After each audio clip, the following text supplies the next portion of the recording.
This is Matthew Robert Payne. This is an interview with Freddie Mercury from the band Queen. Some of you may be surprised that he's in heaven. Um, Mm. I've done a lot of interviews with saints from heaven, people in heaven, mostly biblical figures, and they can be found on a playlist called Mentoring in the Heavenlies in my YouTube channel. And you can go through that playlist and see various biblical characters and some other characters in that playlist.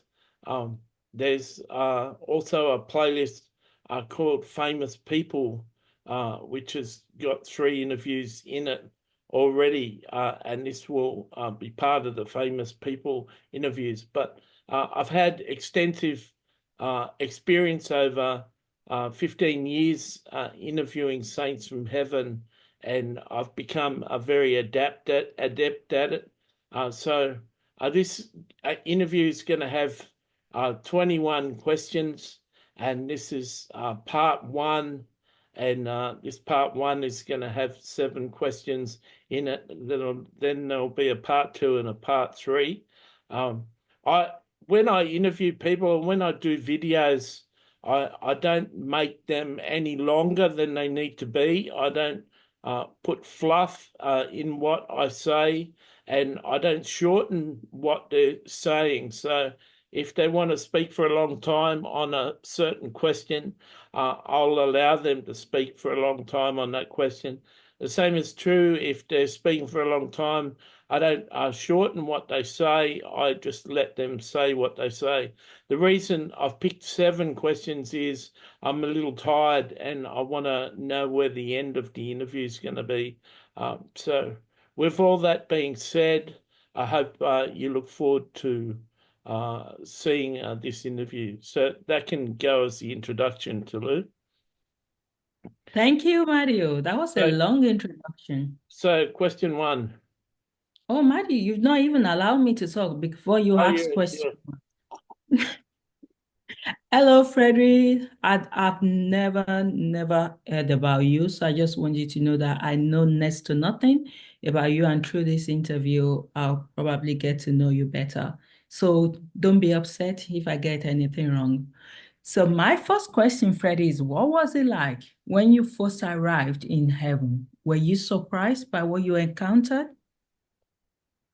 The people may not be aware of this, but when people get to heaven, there's a welcome party. Uh, Hmm. Relatives and people that you know are there, and people that you admire. Um, I knew some people from the Bible. I knew about King David, who wrote the Psalms, and on earth, even though I was gay, I read the Psalms because I know a lot of Christian musicians get the lyrics from the Psalms. So I read the Psalms before, so I was interested in King David.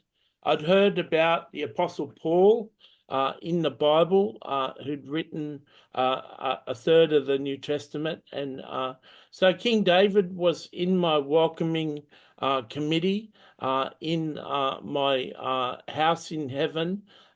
He was there, and I questioned him, and we had a good discussion. Um, King Paul was there.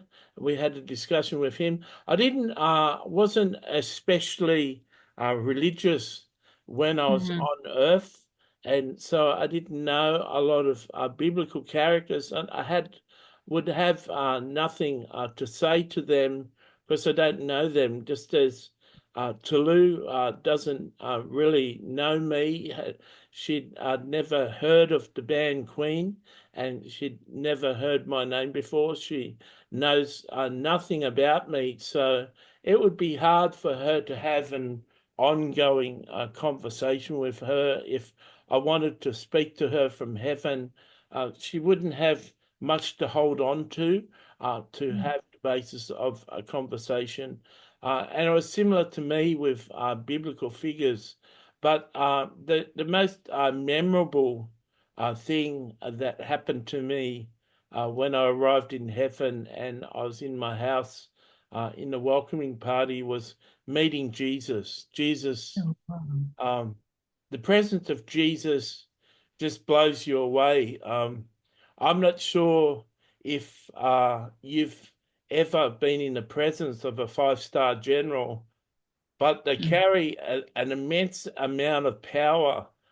In Christian terms, they call what Jesus has glory. And it's hard not to fall on your knees with the mm, power that comes off him. And the most remarkable thing that I found with Jesus was the love in his eyes. I'd been in orgies and been through all sorts of sexual exploits, had boyfriends, and I have to say, as a person that lived a gay lifestyle, I've never mm, seen love in the eyes of another man like I saw in Jesus' eyes. If mm, there was any doubt that I'd been forgiven, that first look erased all the doubt. I didn't think I warranted being in heaven, and I was quite surprised to arrive there. And I was equally surprised with the love and the warmth that was coming out of Jesus' eyes. He profoundly affected me, and I was lost for words, like the Queen said. That I was in awe and I was shocked, and so Jesus made it easy for me, like the Queen said in her book, that he asked me a lot of questions. I was surprised that he knew all my songs and he could sing some of my songs, and he actually asked a musician to put on uh, recordings of my songs, and he had me actually sing some of the songs to him, and he sang along in harmony to my songs, and that touched me really deeply because I never was a Christian, and I had a bad experience with a couple of Christians, and so I was a bit repellent of the Christian mm, faith, and it touched me so deeply to mm, hear Jesus, the Son of God, singing harmony to my songs. And he's got a wonderful voice, a very surprising voice. I've got a good voice myself, and Jesus' voice is exceptional, and he knew how to harmonize in the songs without rehearsal.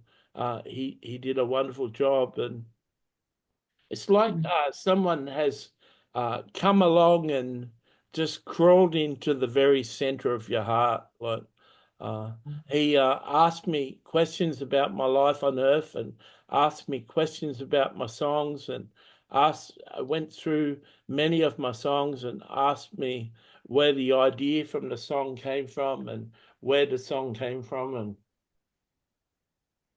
what the individual song means to me. And you'd think he's the king of the universe, the mm, whole of heaven answers to him. He's the most important person in heaven, and here he was asking me all about my life. It was as though there was no time limit. He wasn't in any rush, and he was mm, really present. That's one thing other saints, Matthew knows, other saints say that about uh, Jesus is he's very present when he's with you. There's no other people in the room can distract him. He's not distracted. He's looking square at you face to face. And he's just got this unbelievable love coming out of his eyes. And when you look into his eyes, you know that he sees you, and you mm, can travel a whole life on earth waiting to make a connection with a person who truly sees you. Normally, people have to hear my music and hear me interviewed to actually be able to uh, see me and resonate with me, but I could tell from the first 5 minutes that he really understood me. It was evident that he'd watched me. It was evident that he knew my music, and he'd even evidently rehearsed my songs to be able to sing them in such an exquisite way with me. I've since, we're going to talk about a later recording, but I've actually got recordings in heaven where me and Jesus sang a duet, and Oh, very honored to have him and call him my friend. So I met Jesus, and most of the conversation that went on for hours, it's the same. Matthew's just read an interview that he did with the Queen, and the Queen said 40% of the questions were asked by her, and 60% of the questions were asked by Jesus. Well, I didn't know much about Jesus, and I didn't grow up in the faith like the Queen of England.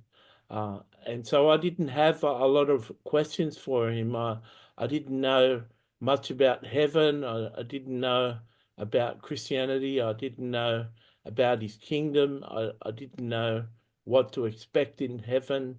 I was basically clueless. So uh, in this first interaction that went on for about 5 heavenly hours, um, I, only about 10% of the questions were asked by me, and 90% were asked by Jesus.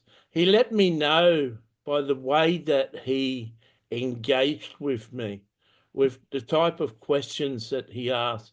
He assured me that he knew me and he was proud of me, and he was an actual fan, and he told me that he was a fan of mine and he loved my music, and he'd been looking forward to meeting me and looking forward to welcoming me into heaven. And it's an unbelievable thing. Uh,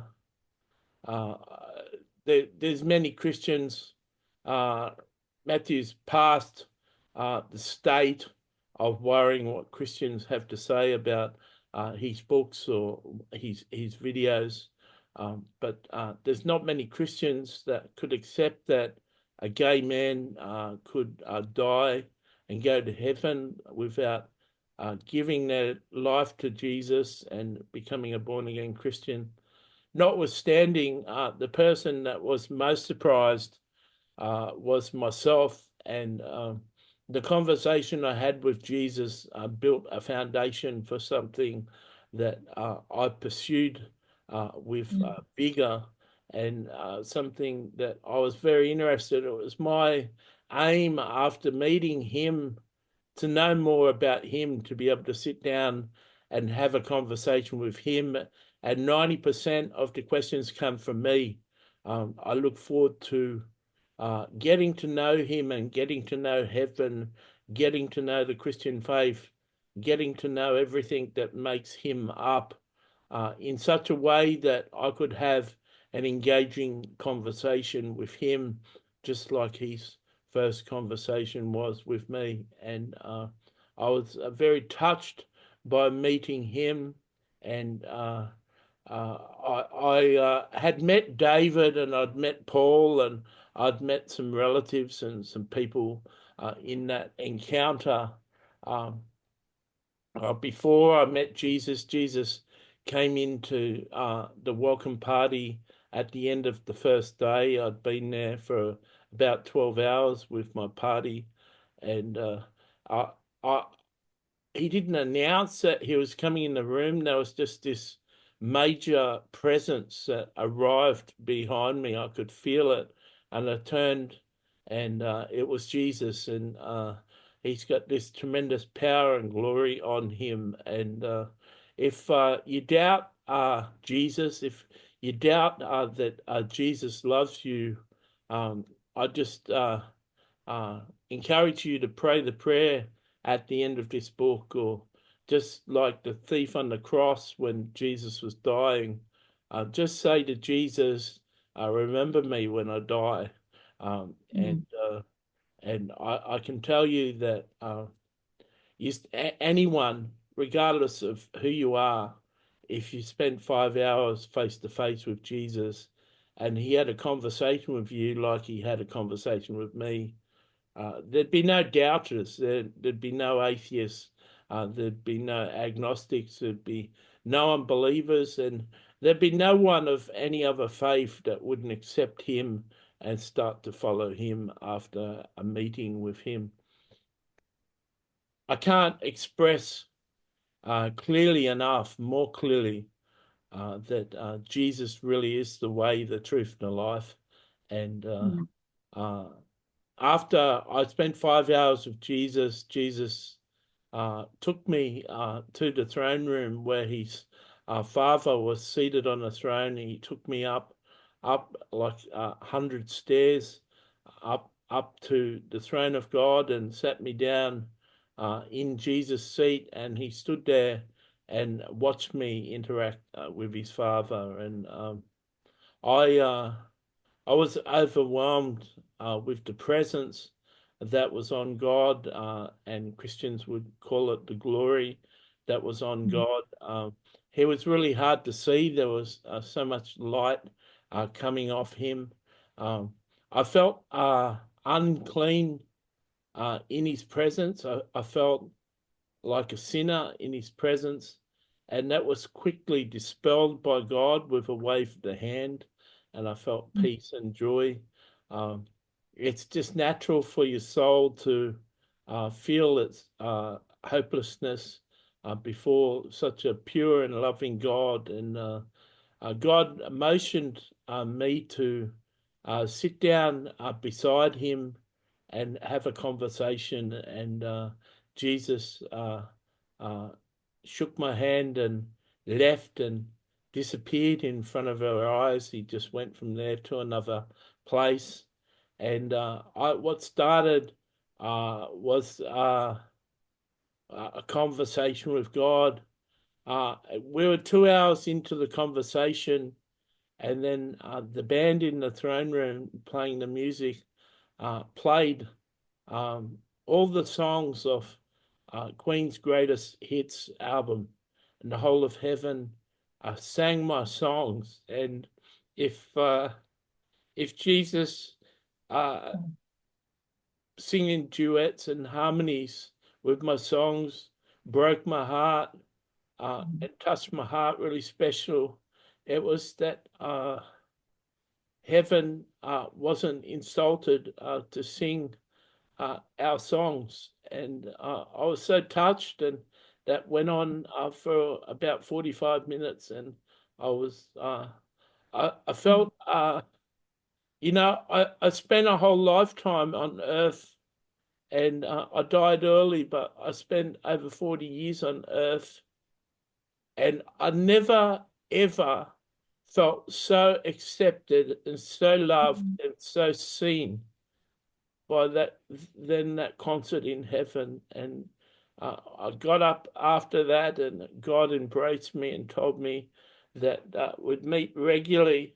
And I knew God told me in that meeting that he has a big future for me in heaven, and I'd been selected as one of earth's finest musicians to change the music of heaven. And it so rewarding that he knew my music and he knew me, and he had such a loving son, and he respected my music, which you wouldn't think heaven would play earthly music. And I questioned him. I looked up at God after the concert, and um, I I asked him why can you play this music, and then Michael Jackson came out and sang Thriller in front of me, and it was a real shock to see Michael there, and and he sang his songs, and he had a backing group, and they were all singing Thriller and dancing like in the film clip, and it was just an amazing time. And that was my first day in heaven. And and it just started to get better and better. So, in answer to the question, were you surprised by what you encounter? Um, I want to tell you with no word of a lie that my first day in heaven would be the most outstanding day that you'd ever have on earth. Oh, wow. Oh, wow, wow, wow. That's What have you so got to deep. say to that, Tulu? Oh, that's so deep. Even though I never knew you, I really love the way you respond. Actually, your responses is captivated me. I just wanted to listen more. I'm like, this Freddie is a good talker. He knows how to. So yes, I did put some things down. When you first of all said gay, I'm like, you will be the first gay I'll be speaking to in heaven. I've heard that gays are in heaven, but when I've never spoken to any, it's quite difficult to believe. But speaking to you and you saying you were a gay before, maybe in my old religious Christian, I will have said, no way there will be gay in heaven. Isn't it loving to see our God is that we don't even understand who he is? He's a very, very loving father, and he does not judge us by our sin, but rather by our heart. So it's so beautiful to see that you were welcomed by Jesus, by the Father, by saints in heaven in a beautiful way. And I'm looking forward to that, because when I hear people talking about their welcoming, it's so beautiful that I just imagine in my heart that how must you be feeling in that moment. And you were never a Christian. There was no sinner's prayer. You never said any sinner's prayer, and you were surely in heaven. So there must be something else that brings people to heaven than being born again. Before we started this video, Matthew was just saying somebody commented on one of our videos and say you need to be born again before you can go to heaven. And Matthew was a little bit upset, wanted to block the person. Say, well, you live in that. Either he or she, whoever the person is, maybe that's their understanding for a long time. Actually, that was my understanding, that you need to be born again to be able to go to heaven. And what really surprised me is Jesus playing your music. I was that person that was so staunch in my religion that I would not even listen to worldly. I really listen to worldly music. Like my husband used to listen, Who's Now in Heaven, Michael Jackson, all of those people with the children and all of the people that are worldly. I call them worldly, but now my mentality, my mindset has really changed. Like you can always listen to all of this music. It doesn't mean that the heaven doesn't appreciate this talent and all your creativity and all the music that you've created. So it's so good to know that this God is so much loving and so much different than the God I knew for so many years. And it's so good when we speak to someone like you, hopefully people that are on her, they will be able to resonate with your story, with your testimony, and hoping that they will be able to get to heaven as well and share this experience that you have experienced as well. You said something about Jesus, like you felt seen in the presence of Jesus, and Jesus was asking you questions rather than you asking him because you didn't know so much about Jesus. Isn't it beautiful that Jesus has got a space for each of us in his heart? It like when Jesus is with somebody so far, we what have heard so far, everyone just feels like, oh yes, I'm his favorite. Well, because it gives you so much time, it pours so much love into you. And Jesus is just a special being. I don't know why he does it, like switching from one person to another, and everyone is experiencing Jesus' love in a way that they cannot even express.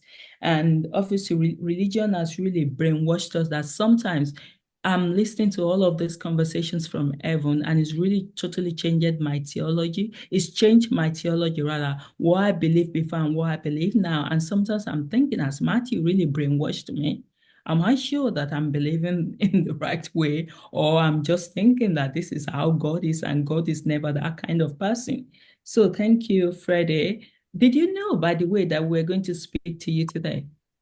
I had an awareness that You are. I was going to speak. We're told things in advance, but once again, Matthew didn't know that he was going to speak to us until maybe 15 minutes before you started No. the interview when you went to ChatGPT and had GPT design the questions, and you had a few attempts at that until you got Yeah. the questions. So I was aware, but you guys weren't aware. No, no, because we're not in heaven, isn't it? Thank you, Freddie. My next question is, how has your understanding of love and relationship evolved since being in heaven? Love is the economy of heaven. Love is the medium of exchange in heaven. Everything in heaven revolves around love and what you can do for other people. Uh, because money isn't involved in heaven, because there's no money in the economy of heaven. Jesus said you can only have one master. You got to either choose God or money, and Mhm. sadly, on earth, many people choose money, not just the Christians, but many people who live on earth choose to make money their God, and they pursue money. In heaven, there is no money, so there is no choice to that, and the economy is run by love. So um, your songs are popular because of how much love they manifest in the hearts of Wow. people. You have a song recognized and you win awards not based on how many people listen to it, but based on how many hearts you change. And Mm.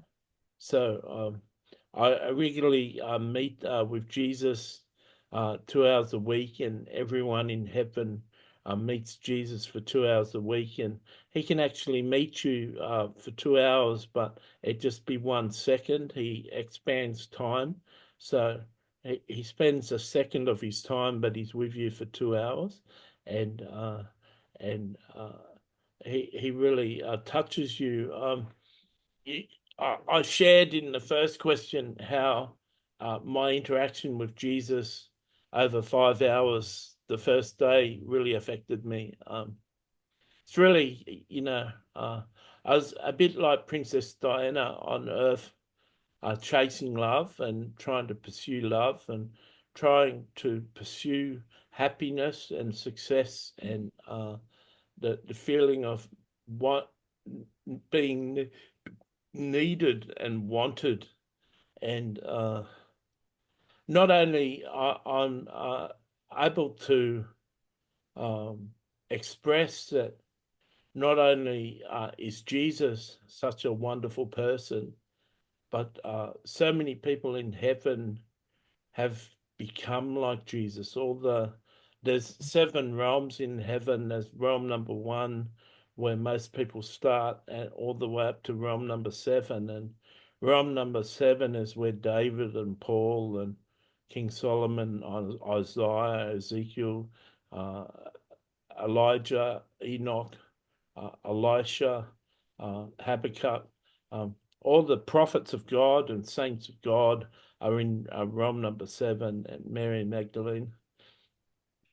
When you meet these people from realm 7, uh, they they just exude this unbelievable force of love that comes out of them, and that they've all got the same love of Jesus.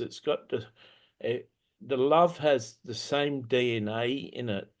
It's like it's coming from the same source, and the source in heaven is Jesus, the love of Jesus, and it's flowing through everyone like a river. It's like a whole lot of ribbons in a room are all connected and all flowing. All the ribbons are flowing across a room, and they're all connected. They're all ribbons of love, and they're coming from everyone in heaven. And as you go up the realms, the love is more potent and more powerful and more condensed and more powerful.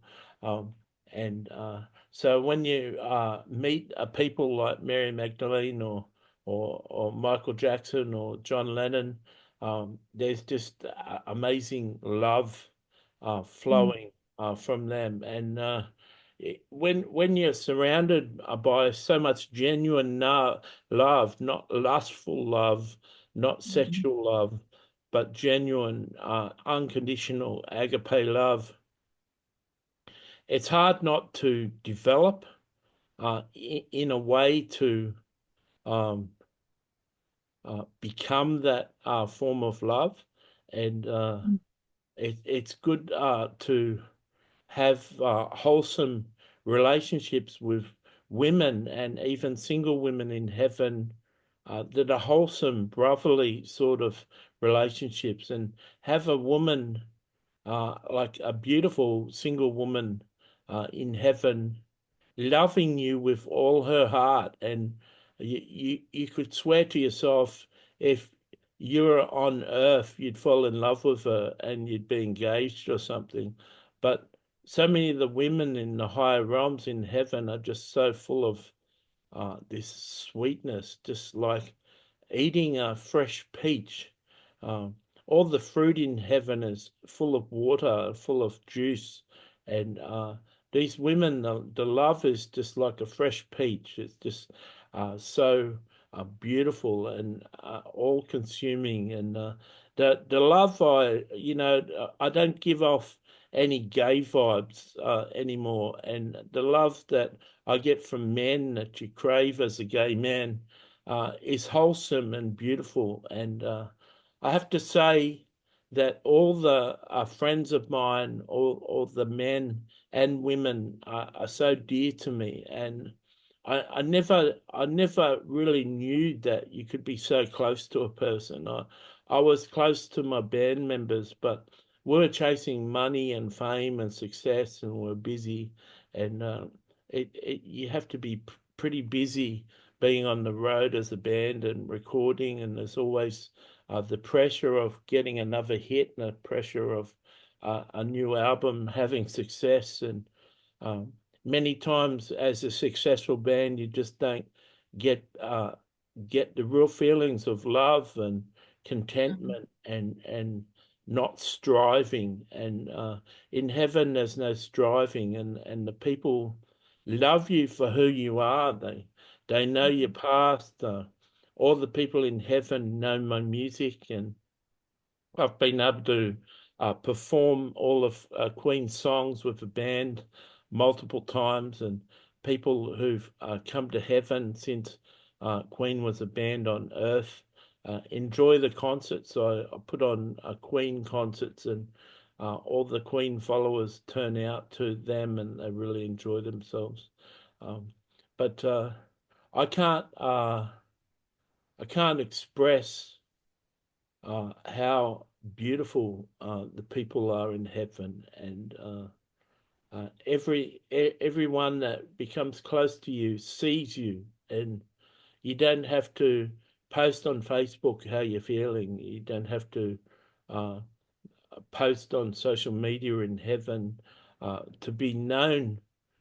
Everyone knows you, and we're going to answer questions later on. But as you write music in heaven and record music, people come to really understand and love your heart and love your emotions. Um, Everyone's a giver in heaven. Uh, Everyone gives it. There's a scripture that says it's more blessed to give than to receive, and it's part of the economy of heaven. Is the more you love, the more reward you get, and the more precious you feel through doing a service or doing an act of love towards other people. And um, there's on earth there's a law of influence called the law of reciprocation, and it basically means if you do someone a favor, they'll feel indebted to you to do a favor back. And that's why cults give you a free book or a free Bible or something free, so you feel indebted to them. You feel as though you owe them something. Then you'll listen to them for an hour because they gave you a $5 book. Um, well, that law exists in heaven too, but people don't feel indebted. People give you their love and express their love without expecting anything in return.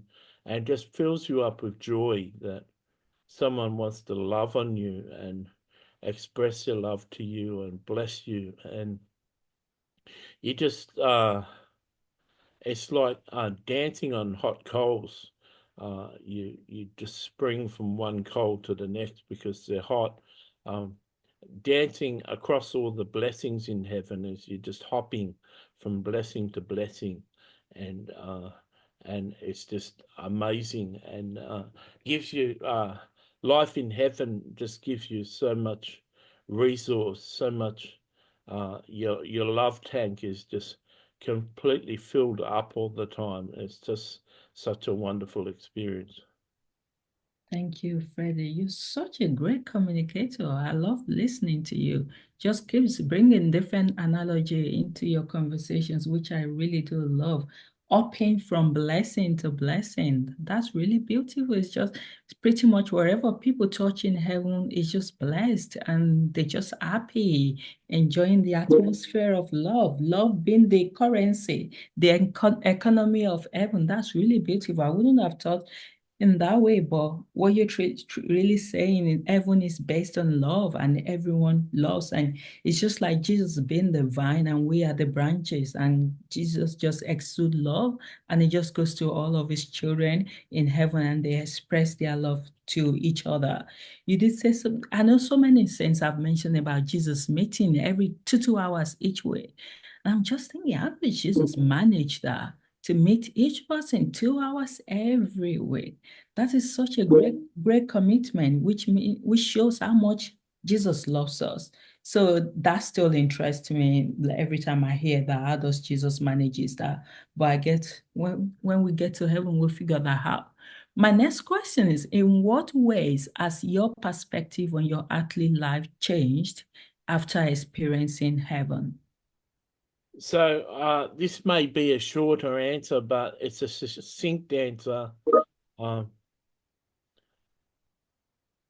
there's a song that Matthew grew up with. I know it since being in heaven, uh, but it's a song full of truth, and it says, "Turn your eyes upon Jesus, look full Mm. in his wonderful face, and the things of earth will grow strangely dim in the light of his glory and grace." And I have to say, when your focus is on Jesus and becoming like him and being conformed into his image, the things that were important on earth just diminish Oh, uh, wow. in your life. And I keep up to date with what the band's doing, and I keep up to date with loved ones on earth, getting pretty old, but Hmm.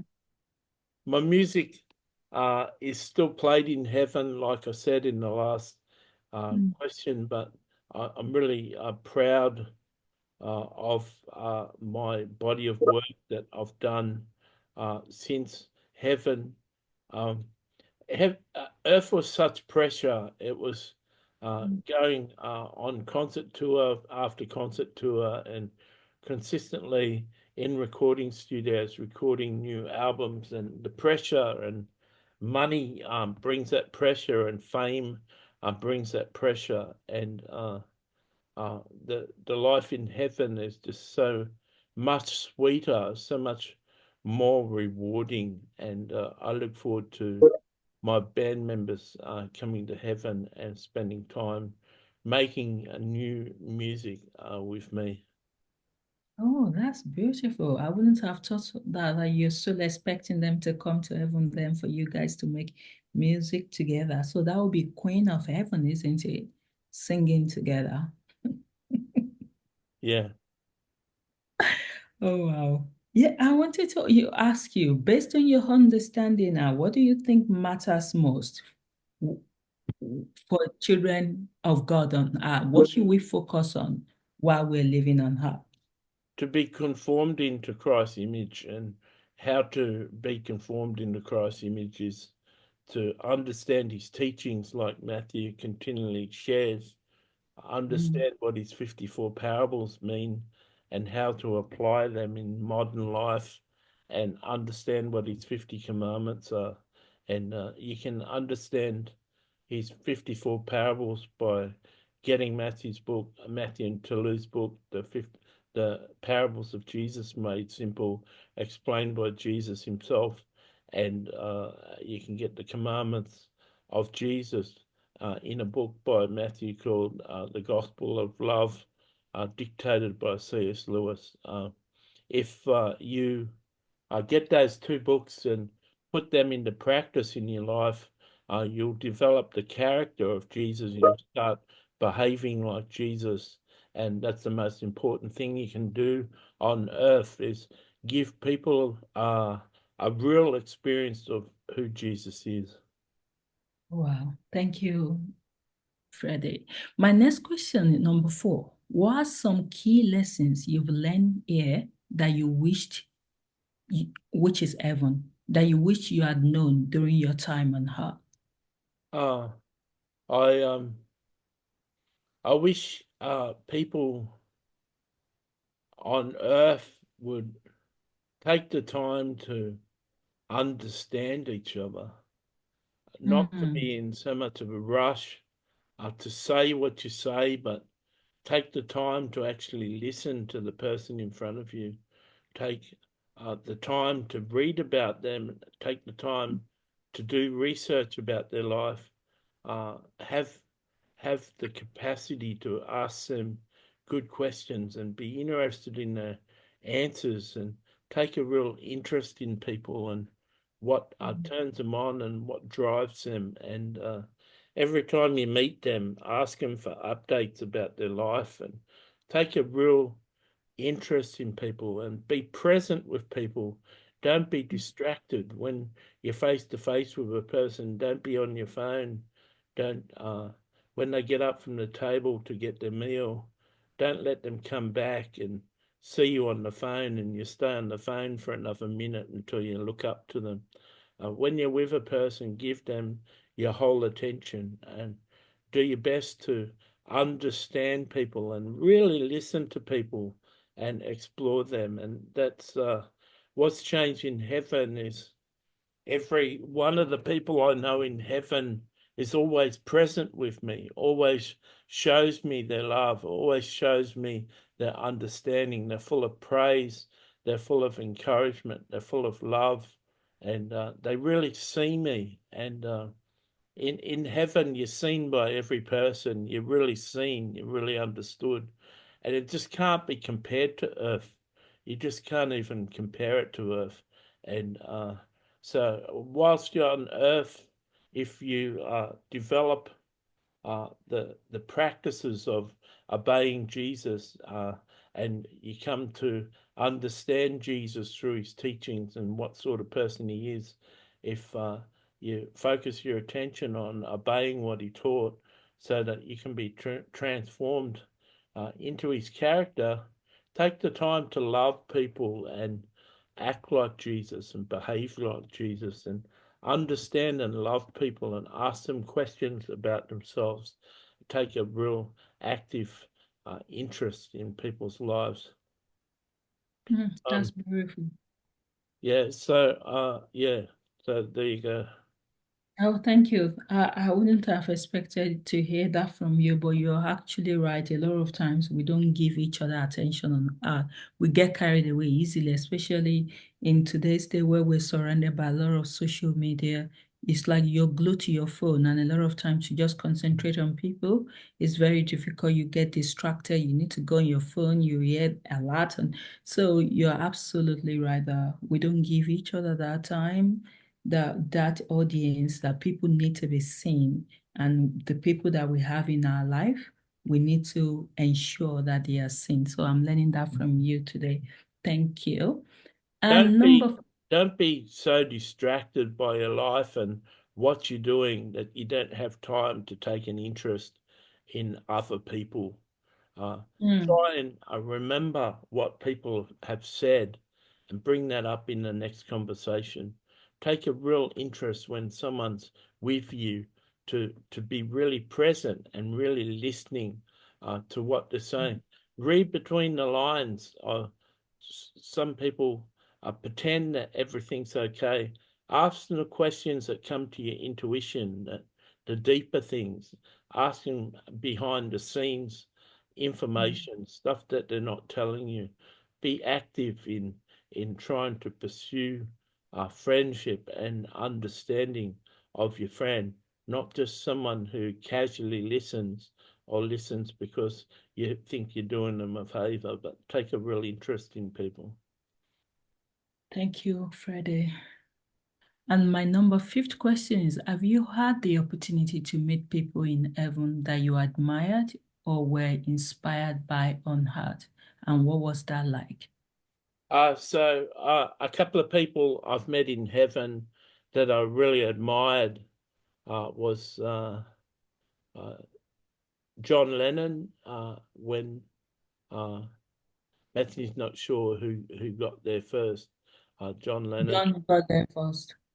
So I met John Lennon from the Beatles. I was very happy to meet him. I was very happy to meet Michael Jackson, and I was very happy to meet Princess Diana. Um, and I know they're not religious people, but I wasn't religious myself. And so those people all had pure hearts and really great hearts. And I'll go into a little depth about each of those people to give you some perspective about why I'm so happy I met them. Um, John Lennon is tremendously deep. Um, it's like me and him have been in a competition to get close to Jesus, and we've both been mentored and coached by Mary Magdalene, and she's taken us both on and has invested special time into us. And John understands some really deep things about God, and he's under Mary Magdalene's tutelage. He's become somewhat of a mystic. He says really mystical and deep things, and he doesn't say them to brag, just like an educated person uses big language to boast and brag to other educated people. But he says mystical things because that's where his mind is now. It's really deep, and he's able to have a normal conversation with you. I can tell him, knock it off, John, and he'll come back to normal conversation. But he's always saying things that make you think, and some of the things John says will have you thinking for a week until you meet him again, and he always leaves you with like breadcrumbs for you to follow up on. And he's pursued Jesus in a way that few people have. And I'm in realm 4 in heaven, and John is in realm 7. He's just been taken under the tutelage of God the Father, and he's become like a son of God, and is being mentored by God Himself. And I really respect him and love him. He's dedicated his whole life to Jesus, and he writes some fascinating music and amazing music. And we'll answer a question later about collaboration, but I've collaborated and written music with him. Um, he he has Mm. tremendous depth spiritually, but in love too.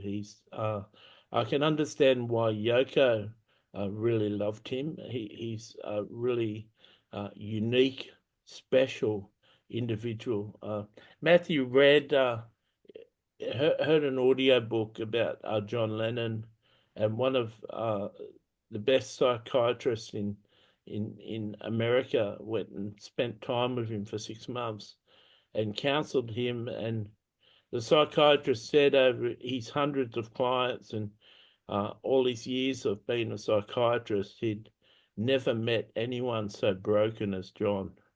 And so there was a lot of broken pieces in John's life that needed to be healed. And those broken pieces give dimension to his life. They give dimensions to his love, like stained glass windows give dimension to light. The brokenness in John gives like reflective dimensions to the spirit of love, and he's able to love at tremendous capacity because he's had healing to his heart, and he's just an absolute fascinating person um, to talk to, and I'm really uh, welcome to be his brother and be called a friend of his. And if I only had one friend in heaven, I'd choose John. If I had to choose anyone, I'd choose John. And John's sitting here and listening to me say this, and he's just so happy. He says he feels the same way, but he'd like to have two friends. He'd like to have Mary too. Um, yeah. So yeah. So John's really good. Uh, then Michael Jackson is a real fascinating person. He's a really extraordinary songwriter and has the capacity to write some really exquisite songs in heaven, and constantly winning competitions in heaven.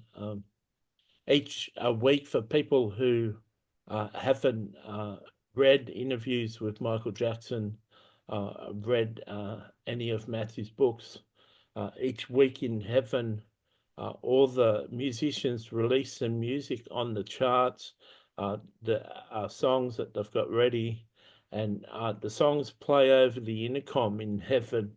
Everyone in heaven listens to a song, and on their iPad that they carry around, they vote from 1 to 10 on the song, and at the end of the week, all the votes are collated, and the top 150 songs get played once more, um, uh, like a couple of times the next week, and become popular songs.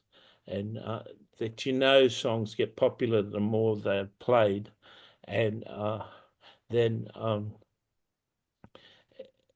the top five songs, the winners get invited into the throne room, and they have the top five worship songs and top five contemporary songs, and which Toulouse calls worldly music. Um, and they perform song number 5, 4, 3, 2, 1. And when you're singing the top second song and the top first song, Jesus does a duet with the song, and sings with you in the throne room. The whole of heaven turns out for that award night and the concert, and you're given awards. Well, it's really a big deal to get in the top five songs when you're competing with all the musicians in heaven.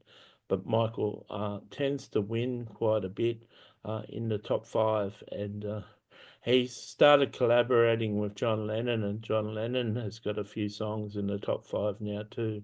Um, and they work with Benjamin, which is Toulouse's husband, and he writes some of the lyrics and helps them produce the songs, and they do a really splendid job together. Um, so Michael's a little child. He's really playful. He's really innocent. He's really pure. It's just like meeting Jesus. Like meeting Michael, spending time with Michael is just like spending time with Jesus. He's present with you. He's full of love. Uh, he'll do anything he can for you. He's always asking about your needs, or always asking what you need or what you want. He's always doing his best to help you out. Um, he uses all these resources of his friendships and his contacts and his relationships to help you in any way that he can help you. He's such a giving, loving, outgoing, beautiful soul, and you can bet all the lies that has been told about him on earth are false, and he never touched children, and it's just a lie. The Hollywood elite said about him to destroy his popularity and destroy his reputation. And kids run around him like Jesus. They flock to him, and kids have got a sixth sense. Kids can tell what's not good for them. Mm. And Michael is just like a superstar to the children up here. And Mm. he's a dear friend, and he really loves he really loves music, and he really loves Jesus, and he really loves God, and he's really progressing well in heaven. And Matthew doesn't know what levels he's at. Do you remember what levels he's at, Tulu? I think six now. Right. Yeah, so he's in a level above me, but I spend time with him, and like I said, when you meet people from higher levels, their level of love and expression is just so much better. So one of my friends is in level 7, John, and Michael's in level 6. Um, and it doesn't really interest Matthew so much what level a person is in, so he tends to forget. Um, so the other person I really admired on Earth that actually uh, Mm. died before um, before me was Princess Diana, and she's just a lovely, gracious, beautiful person, and she would make an ideal wife if there were marriage ceremonies in heaven. She'd make an ideal wife. You may be surprised that since I've been thoroughly loved by men in heaven, my gay orientation has left me. It's not because the gay orientation is against God or against God's natural design. It's not that Mm. I've been Christianized out of being gay. It's just simply because I've just got such fabulous relationships with men up here. It's like men are my partners. It's like Mm. I've never been loved as thoroughly as the men here, and you don't have to enter into sexual union with a man here to feel loved and be complete and be accepted. Uh, so, um, so I say that with uh, no gay orientation, that Princess Diana would make a nice wife. And Princess Diana says about John Lennon that he wished he wasn't married because she sort of reckons he'd make a good husband. So we sort of mix together. We go out for coffee together. Michael, John Lennon, me, and Princess Diana. And she's one princess among three princes. And we have a good time together. And she's really funny, and she's really jovial, and she can be a bit sarcastic and a bit rude, and she can be a bit of a jokester, and she's really fun to be with. And uh, I really enjoy my time with her. And she's what level is she at? Mm. Very difficult. I forget them. I think six as well. I think Princess Diana is either in six or five. I can't remember. Yeah, so Matthew doesn't remember, so that's part of the reason we asked Tulu. So, there, have you got any comments?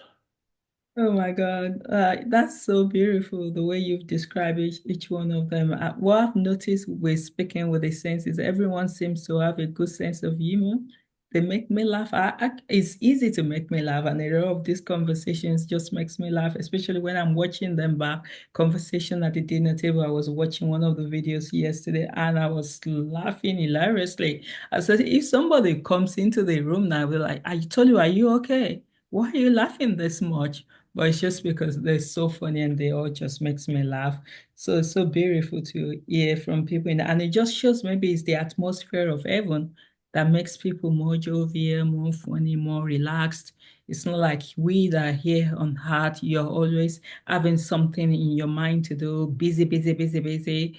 We don't know what we're doing sometimes, but we're just busy every time, and our mind is so preoccupied with the cares of this world. So it's good to hear that. We'll end it. We'll end it here. Okay, Maddie. So we've Yeah, got that's close to an hour. okay. Is this number 5? Yeah, yeah. So we're up to question number 6. Okay, so we got two to go. Yeah, so we'll end it here, and we'll do it in 4 parts or 5 parts. Okay, that's fine. Thank you, Freddie. I've really enjoyed speaking with you. Thank you Yeah. so much. So do you feel that you've got to know me a little bit better? Yeah, I think you're a nice person, so I'm getting to love you already. So that's good. It's a good choice, Matthew. Well done. Yeah. Well, Matthew was quite surprised with some of the things I said. Uh, it sounds. Matthew feels that it would have been a wonderful 5 hours that I spent with Jesus, and he would have loved to be in heaven to listen to the whole Queen concert in the throne room that Yes. time. To spend 5 hours with Jesus and him sing some of your songs is just amazing, and so he really enjoyed this interview too, and I Do look as well. forward to doing the rest of the questions with you. If you listen to this message, please press like. If you've got a comment you want to make a comment. This will be on a playlist called Famous People. What's the playlist called? Famous people from heaven, Yeah, something like that. yeah, Famous People is in the title of the playlist. This will be the first video of mine on that playlist, and all these videos will be on it. Um, I encourage you, if you're not a member of Matthew's channel, to subscribe to his channel. God bless.